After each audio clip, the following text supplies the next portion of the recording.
What up, Velocity Peeps? It's Tuesday, April 14th, and today we're going to teach you how to make your very own do-it-yourself lava lamp.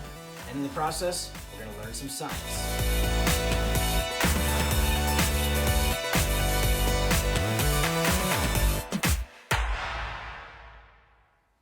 Today's science is all about density. And density is defined as an object's mass compared to its volume. Now, the mass of an object isn't its weight, but it's the amount of matter that an object has. And the volume of an object is how much space that it takes up. So we know that the mass of an object is how much matter that it contains. But the volume can be a little more tricky. Take, for example, these two containers right here. Both of them have 100 kernels of corn in them.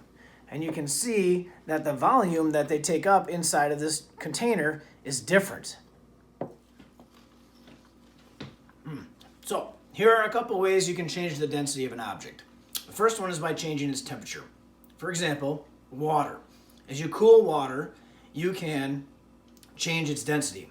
The second thing that you can do to change an object's density would be to change its state of matter.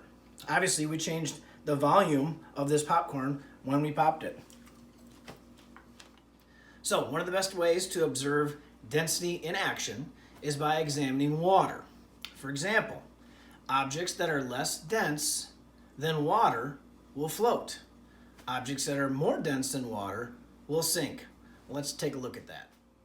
So let's go back to our example of our popcorn. Our popcorn seeds are more dense than water. So when we put them in there, you know what should happen.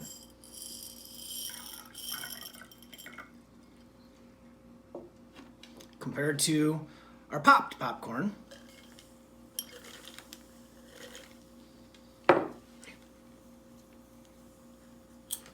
so our lava lamp is a great example of density in action. Let's check it out.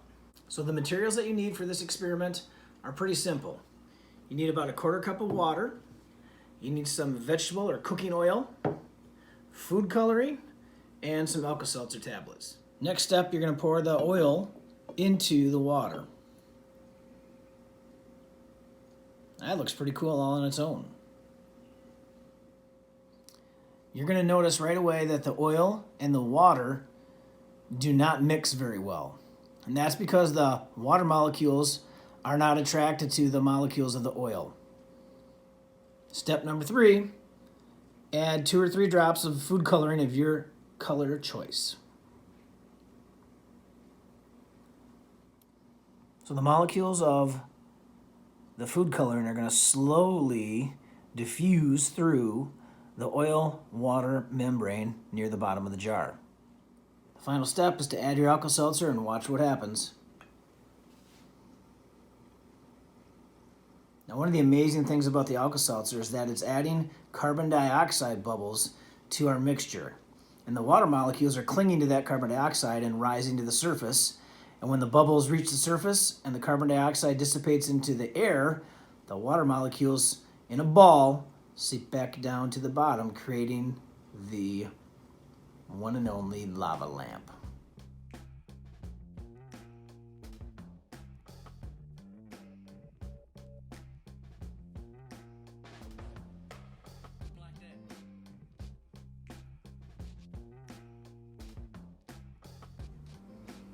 All right, students, let's review. Density is an object's mass compared to its volume. And the lava lamp experiment is a great way for students to see density in liquids in action.